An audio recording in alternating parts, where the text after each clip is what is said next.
friends, welcome to Google Tech. So இன்னைக்கு இந்த வீடியோவில் நம்ம எதை பற்றி பார்க்க போகிறோம்னு பார்த்தீங்கன்னா பைத்தனில் இருக்கக்கூடிய டேட்டா டைப்ஸ் அப்படிங்கிற ஒரு கான்செப்டை பற்றி தான் நம்ம பார்க்க போகிறோம். ஸோ டேட்டா டைப்ஸ் அப்படிங்கிறது பைத்தனில் ரொம்ப ரொம்ப முக்கியமான டாபிக். ஏன்னா அதை வச்சு தான் நம்ம அடுத்தடுத்த நகர்வுகளுக்கு போக முடியும். அதாவது வந்து நீங்கள் என்ன ஒரு பைத்தன் யூஸ் பண்ணி ஒரு வெப் டெவலப்பராகவோ இல்லை ஃபுல் ஸ்டாக் டெவலப்மெண்ட்டோ இல்லை வந்து நீங்கள் டேட்டா அனலிஸ்டாவோ டேட்டா சயின்டிஸ்டாவோ ஆகணும்னு ஆசைப்பட்டீங்கன்னா பேசிக்காக வந்து எது பண்ணணும்னாலும் நமக்கு ஒரு ஃபவுண்டேஷன் ஸ்ட்ராங்காக இருக்கணும். ஸோ டேட்டா டைப்ஸ் அப்படிங்கிறது எந்த ஒரு ப்ரோக்ராமிங் லாங்குவேஜ்லையுமே வந்து ஒரு ஸ்ட்ராங் ஃபவுண்டேஷனாக இருந்துட்டு இருக்கு. இன்னைக்கு பைத்தனில் இருக்கக்கூடிய டேட்டா டைப்ஸ் என்னென்ன, அதில் முக்கியமான 4 டேட்டா டைப்ஸ் மட்டும் நான் எடுத்திருக்கேன். அது என்னென்னங்கிறது இந்த வீடியோவில் பார்க்கலாம்.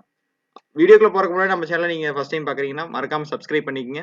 இந்த கண்டென்ட் உங்களுக்கு யூஸ்ஃபுல்லாக இருக்குன்னு நீங்கள் யோசிச்சிங்கன்னா உங்கள் ஃப்ரெண்ட்ஸுக்கு ஷேர் பண்ணுங்கள். வாங்க வீடியோக்குள்ளே போகலாம். So data types, list of data types என்னென்னு பார்த்தீங்கன்னா மேக்ஸிமம் யூஸ் பண்ணுறது பார்த்தீங்கன்னா numeric, sequence, set and dictionary. இந்த 4 தான் வந்து மேக்ஸிமம் நம்ம வந்து அதிகமாக யூஸ் பண்ணுற மாதிரி இருக்கும். ஸோ இதில் வந்துட்டு நம்ம நியூமரிக்னா என்ன அப்படின்னு பார்த்தீங்கன்னா ஆல்ரெடி உங்களுக்கு தெரிஞ்சிருக்கும், நம்பர்ஸ் தான். ஸோ நம்பர்ஸோட டைப்ஸ் என்னென்ன நிறைய இருக்குது, அதாவது இண்டிஜர்ஸ், ஃப்ளோட்ஸ், அது எல்லாமே. சீக்வன்ஸ் அப்படிங்கிறது ஒரு செட் ஆஃப் கேரக்டர்ஸ். சீக்வன்ஸ்னாவே உங்களுக்கு தெரிஞ்சிருக்கும், ஒரு ஆர்டராக போகிறது மட்டும்தான் sequence. Set and dictionary, so இது என்னங்கிறத அப்படியே நெக்ஸ்ட்ல பார்க்கலாம். ஃபர்ஸ்ட் நியூமரிக், இண்டிவிஜுவலாக ஒவ்வொரு டைப்ஸோட எக்ஸ்பிளனேஷன்ஸையும் நம்ம பார்க்கலாம் இந்த வீடியோவில். First numeric. நியூமரிக்னா என்ன? நம்பர்ஸ். அதாவது நோட்பேட் ஓப்பன் பண்ணிக்கலாம். ஸோ நியூமரிக்னா என்னன்னு பார்த்தீங்கன்னா நம்பர்ஸ். ஸோ நம்பர்ஸ்ல இருக்கிற டைப்ஸ் பார்த்தீங்கன்னா இங்கே ஆல்ரெடி நம்ம டிஃபைன் பண்ணியிருக்கோம். அதாவது வந்து இண்டிஜர், ஃப்ளோட், காம்ப்ளெக்ஸ். இந்த ஒரு 3 தான் மேக்ஸிமம் இருக்கும். ஸோ இண்டிஜர்னா உங்களுக்கு தெரிஞ்சிருக்கும், நார்மல் 1 2 3 0 to இன்ஃபினிட்டி தான் வந்து நம்ம இண்டிஜர். ஃப்ளோட் அப்படிங்கிறது ஃப்ராக்ஷனல் நம்பர்ஸ் அல்லது பாயிண்ட்ல டெசிமல்ஸ்ல வரக்கூடிய நம்பர்ஸ் தான் வந்து ஃப்ளோட். காம்ப்ளெக்ஸ் நம்பர்ஸ்ங்கிறது வந்து மிக்ஸ்ட் ஆஃப் நம்பர்ஸ். இது 3லயே விட இம்யூட்டபிள் அப்படின்னு ஒரு நீங்க இது பாக்குறீங்க இல்லையா, அதாவது இந்த இம்யூட்டபிள் அப்படின்னு நம்ம பாக்குறது என்னன்னு கேட்டீங்கன்னா நம்பர்ஸ் ஆர் இம்யூட்டபிள். இம்யூட்டபிள் அப்படின்னா மியூட்டபிள், இம்யூட்டபிள்னு 2 கான்செப்ட் இருக்கு. நீங்க பைத்தன்ல மறக்காம ஞாபகம் வச்சுக்க வேண்டியது. So mutable and immutable. அதாவது மியூட்டபிள்னா என்னன்னா சேஞ்ச் பண்ண முடியும், சேஞ்சபிள். நம்ம வந்து அந்த நம்பர்ஸை டிஃபைன் பண்ணிட்டு நம்ம ஃபியூச்சர்ல சேஞ்ச் பண்ண முடியும்னா அது மியூட்டபிள், அதாவது சேஞ்சபிள். இல்ல முடியாது அப்படின்னா அது வந்து இம்யூட்டபிள். ஸோ நம்ம வந்து இந்த நம்பர்ஸை வந்து நம்ம ஒரு டிஃபைன் பண்ணிட்டோம் அப்படின்னா அதை நம்ம வந்து சேஞ்ச் பண்ண முடியாது.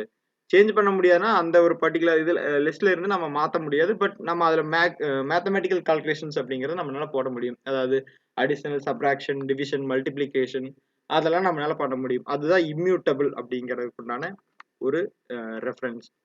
ஸோ நம்ம அடுத்து என்னன்னு பார்த்தீங்கன்னா சீக்வன்ஸ். ஸோ இங்கே ஸ்பெல்லிங் மிஸ்டேக் இருக்கு, SEQUENC. நான் இங்கே SEU போட்டேன், Q டைப் ஆகலை. ஸோ அதை ரெக்டிஃபை பண்ணிக்கோங்க. அது பார்த்தீங்கன்னா சீக்வன்ஸில் வந்து லிஸ்ட், ஸ்ட்ரிங், டப்பிள்ஸ். ஸோ இந்த 3 தான் வந்து நம்ம சீக்வன்ஸ்குள்ளே வர வேண்டியது. ஸ்ட்ரிங் அப்படின்னு பார்த்தீங்கன்னா எல்லா லாங்குவேஜஸ்லையுமே இருக்கும். So it is a combination of numbers, letters, words, characters எல்லாமே தான் ஸ்ட்ரிங்கில் வரும்.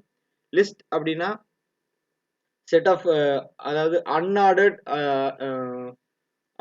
எலிமெண்ட்ஸ் அப்படிங்கிறது, ஆர்டர்ட் எலிமெண்ட்ஸ் அப்படிங்கிறதா வந்து லிஸ்ட். டப்பிள்ஸ் அப்படிங்கிறது வந்து இம்யூட்டபிள். ஸோ சீக்வன்ஸ் பார்த்தீங்கன்னாவே சீக்வன்ஸ் இருக்கிற எதுவுமே வந்து சேஞ்ச் பண்ண முடியாது. பட் லிஸ்ட்டை நம்ம சேஞ்ச் பண்ண முடியும். அதில் ஒரே ஒரு எக்ஸம்ஷன் என்னன்னு கேட்டிங்கன்னா லிஸ்ட். சீக்வன்ஸ் டேட்டா டைப்பில் டேட்டா டைப் ஃபுல்லாகவே இம்யூட்டபிள், சேஞ்ச் பண்ண முடியாது. ஆனால் அதில் லிஸ்ட் மட்டும் எக்ஸம்ஷன், நம்மளால சேஞ்ச் பண்ண முடியும். ஒன்ஸ் நம்ம லிஸ்ட்டுங்கிற இதை டிஃபைன் பண்ணிட்டோம் அப்படின்னா நம்ம வந்து அதை வந்து சேஞ்ச் பண்ண முடியும். அதுதான் வந்து லிஸ்ட் மியூட்டபிள். அந்த சீக்வன்ஸில் எக்ஸம்ஷனில் இருக்கிற ஒரே ஒரு கான்செப்ட் என்ன, லிஸ்ட் மட்டும்தான். அடுத்து என்ன இருக்குன்னு பார்த்தீங்கன்னா செட்டு. ஸோ செட்டு வந்து இம்யூட்டபிள். செட்னா என்ன, ஒரு அன்ஆர்டர் கலெக்ஷன் ஆஃப் டேட்டா. டேட்டா எல்லாமே இருக்கும், எல்லா டைப்ஸ் ஆஃப் டேட்டாவும் இருக்கும். நம்ம numbers, characters, letters, words, string, எல்லா லிஸ்ட் எல்லாமே வச்சுக்கலாம். ஆனால் என்னன்னா ஆர்டராக இருக்காது. நம்ம மேலே பார்த்த லிஸ்ட் ஆகட்டும், டியூபிள்ஸ் ஆகட்டும், இதெல்லாம் வந்து பார்த்தீங்கன்னா ஒரு செட் ஆஃப் கேரக்டர்ஸ் தான். ஆனால் வந்து அன்ஆர்டர் எலிமெண்ட்ஸாக இருக்காது, அது வந்து ஆர்டர்டாக இருக்கும், ஒரு ப்ராப்பரான ஒரு ஆர்டரில் இருக்கும். பட் செட்டில் வந்துட்டு அது வந்து ஆர்டராகவே இருக்காது, அது அங்கங்கே மாறி வரும். நம்ம ஒவ்வொரு டைம் அவுட்புட் பிரிண்ட் கொடுக்குறப்பவும் பார்த்தீங்கன்னா டிஸ்பிளே ஆகிற அவுட்புட்டே வந்து மாறி மாறி தான் ஆகும். ஆனா இதே வந்து நம்ம லிஸ்ட்ல எல்லாம் பாத்தீங்கன்னா வந்து ப்ராப்பரா இதாகும். அதனால இண்டெக்ஸ் வேல்யூ வச்சு நம்ம சேஞ்ச் பண்ண முடியாது. இதே லிஸ்ட் டியூபிள்ஸ்ல வந்து நம்ம ஸ்லைசிங் டைசிங் சொல்லுவாங்க கூடிய அந்த மெத்தட்ல இண்டெக்ஸ் நம்பர் போட்டு பண்ணலாம். அதாவது 0 1 அந்த இண்டெக்ஸிங் மெத்தட்ல வந்து நம்ம ஸ்லைஸ் டைஸ் பண்ண முடியும். பட் செட்ல நம்ம அப்படி பண்ண முடியாது. ஏன்னா அது வந்து ப்ராப்பரான ஆர்டர் இருக்காது. ஃபர்ஸ்ட் டைம் 0ல வந்துட்டு 1 இருக்குன்னா செகண்ட் டைம் போறப்ப 3 இருக்கலாம். டிக்ஷனரி இது வந்து ரொம்ப ஒரு அடுத்த முக்கியமான இது எல்லா இதுலயும் இருக்கும். பட் இது சேஞ்சபிள். டிக்ஷனரிங்கிறது பாத்தீங்கன்னா ஆர்டர் கலெக்ஷன்ஸ் அது இதுவும் செட் மாதிரியே தான். ஆனா இதுல என்னன்னு பாத்தீங்கன்னா ஒரு ஸ்டோரேஜ் ஆஃப் எலிமெண்ட்ஸ் நம்ம இதுல வச்சுக்க முடியும். இதுல வந்துட்டு நிறைய டைப்ஸ் இருக்கு. ஸோ அதெல்லாம் என்னென்னங்கிறது நம்ம அடுத்தடுத்த வீடியோஸ்ல பார்க்கலாம். இந்த வீடியோ உங்களுக்கு பிடிச்சிருக்கு நம்புறேன். உங்க ஃப்ரெண்ட்ஸுக்கு ஷேர் பண்ணுங்க. தொடர்ந்து இணைந்திருங்கள் கூகுள் டெக். நன்றி, வணக்கம், ஜெய்ஹிந்த்.